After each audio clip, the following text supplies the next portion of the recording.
வாழ்க வையகம், வாழ்க வளமுடன். குரு வாழ்க, குருவே துணை. டிவைன் பவர் 9 சேனலுக்கு உங்களை வரவேற்கிறேன். நான் பேராசிரியர் சித்ரா. இந்த பதிவில் திருமூலரின் வாழ்க்கை வரலாறு 2ஆம் பகுதியை நாம் பார்க்க போகிறோம். பார்க்கலாம் வாங்க. பாண்டிய நாடு சித்த வித்தைக்கு பேர் போனது.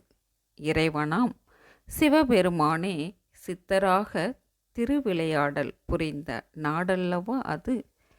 அந்த பாண்டிய நாட்டை சுவேதன் என்ற மன்னர் அரசாண்டார்.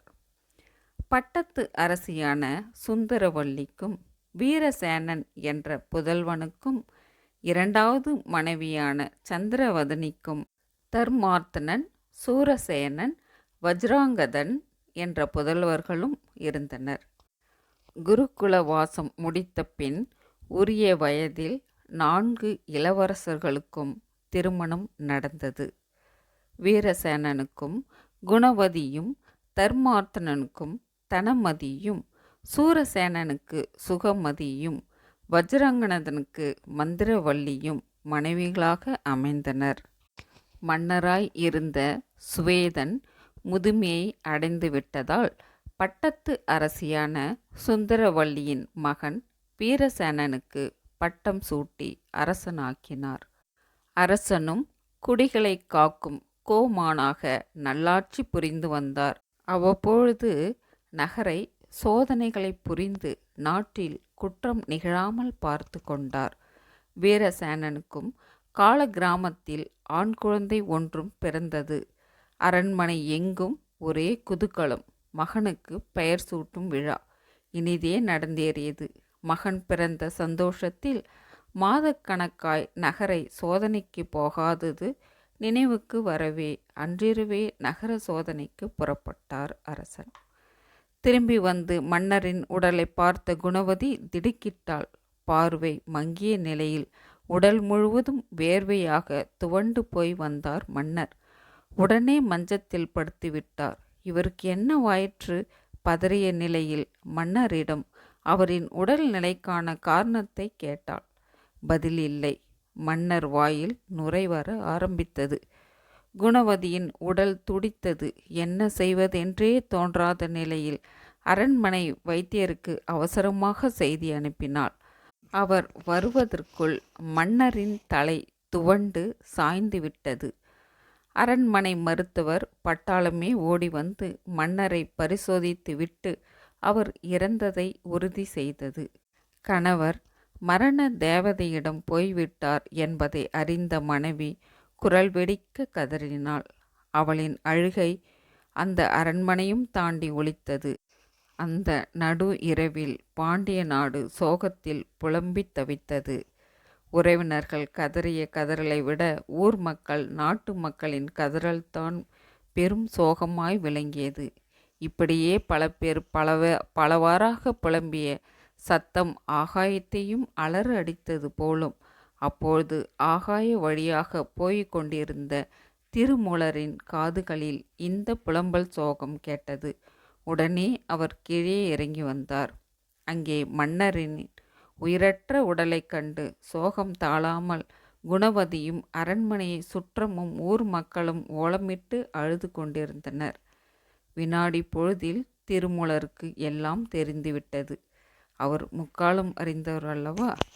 அவர் அங்கு அழுபவர்களின் துயரை துடைக்க தீர்மானித்தார். உடனடியாக சதுரகிரிக்கு போய் தான் தவம் செய்யும் குகைக்குள் நுழைந்தார். தன் அந்தரங்க சீடனான குருராஜன் என்பவனை அழைத்து தாம் சிறிது காலம் அவனை பிரிந்திருக்க வேண்டியுள்ளது என்பதை தெரிவித்தார். சீடனும் குருவே தொடரட்டும் என்று காத்திருந்தான். மகனே, நான் சிறிது காலம் பூவுலகில் ஒரு மனிதனாக, அதுவும் மன்னனாக வாழ விரும்புகிறேன். பாண்டிய நாட்டின் தலைநகரம் ராஜேந்திரபுரியில் அந்த நாட்டு மன்னன் வீரசேனன் திடீரென்று மரணம் அடைந்து விட்டான்.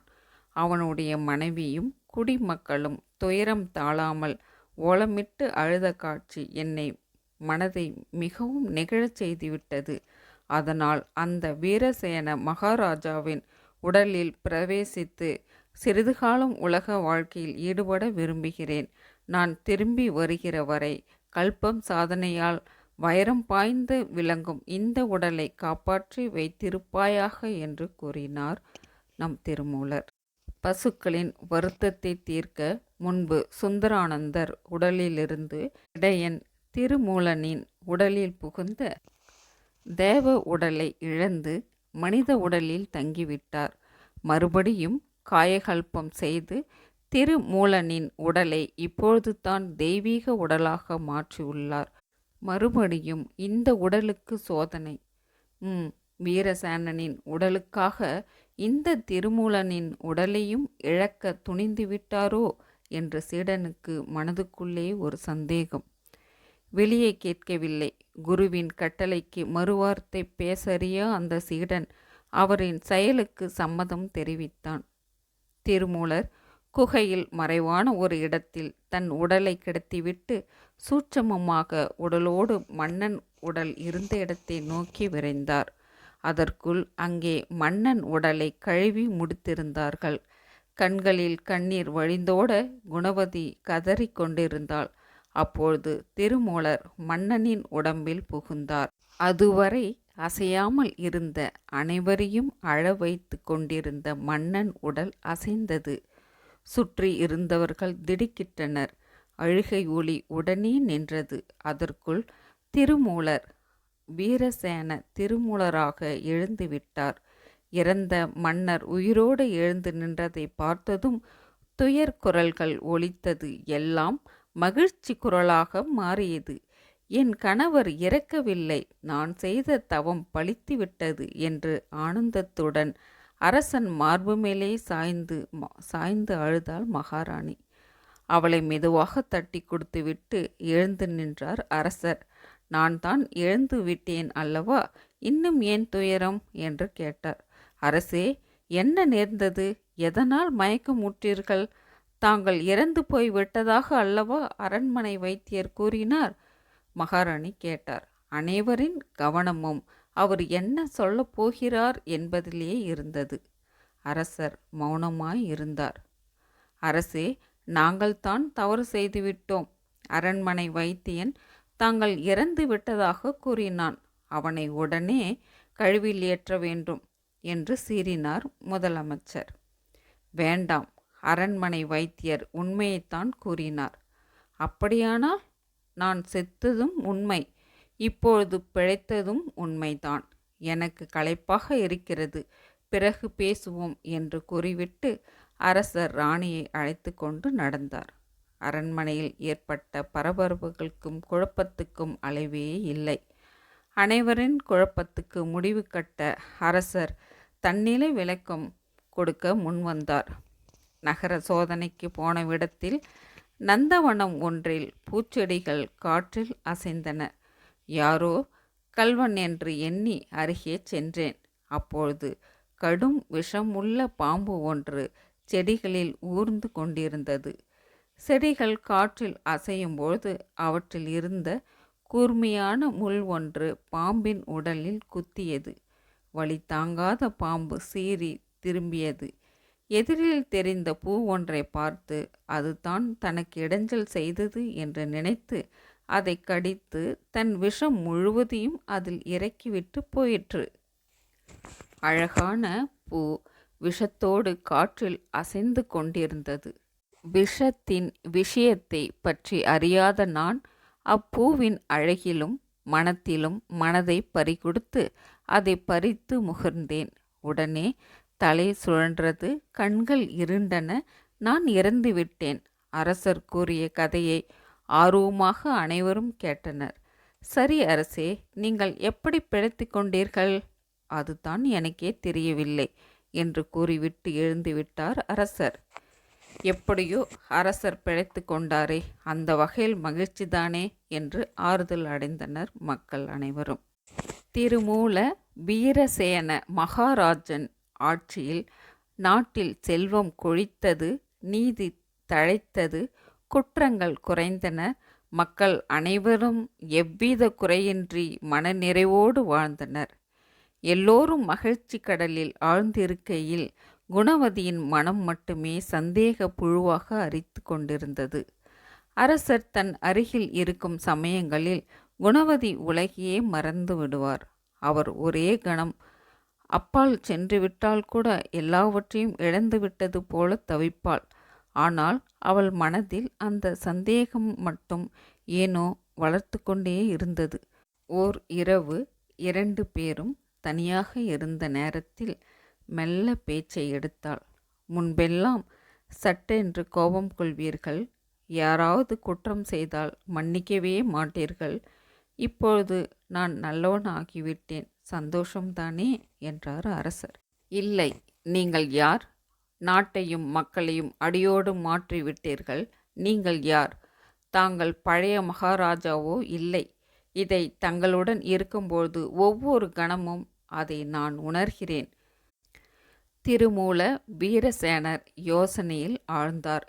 இனியும் உண்மை சொல்லாமல் இருந்தால் விபரீதமாகிவிடும் என்று தீர்மானித்தார். உத்தமமான கற்புக்கரசியே, நீ நினைப்பது உண்மைத்தான். நான் உன் கணவன் அல்ல. உன் கணவன் வீரசேனன் இறந்து விட்டான். அன்று ஊர் மக்களும் நீயும் அழுது புரண்டுவதைக் கண்டு மனம் இறங்கி வீரசேனனின் உடம்பில் புகுந்து விட்டேன்.